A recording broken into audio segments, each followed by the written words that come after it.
இப்னு Abbas ரலியல்லாஹு அன்ஹு அவர்கள் கூறியதாவது, ஒரு முறை நபி ஸல்லல்லாஹு அலைஹி வஸல்லம் அவர்களிடம் வானவர் ஜிப்ரீல் அலைஹிஸ்ஸலாம் அவர்கள் அமர்ந்திருந்த போது தமக்கு மேலிருந்து ஒரு சப்தம் வருவதை அவர் கேட்டார்.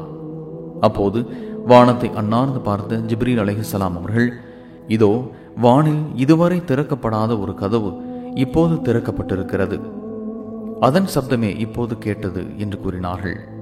அந்த கதவு வழியாக ஒரு வானவர் இறங்கி வந்தார்.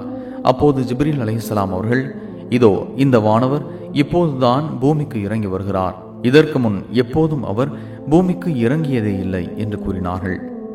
அவ்வானவர் சலாம் கூறிவிட்டு, உங்களுக்கு முன் எந்த இறை தூதருக்கும் வழங்க பெற்றிராத இரு ஒளிச்சுடர்கள் உங்களுக்கு வழங்க பெற்றுள்ள நற்செய்தியை பெறுங்கள்.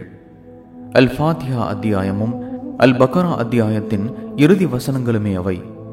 அவற்றில் உள்ள பிரார்த்தனை வரிகளில் எதை நீங்கள் ஓதினாலும் அது உங்களுக்கு வழங்க பெறாமல் இருப்பதில்லை என்று கூறினார்.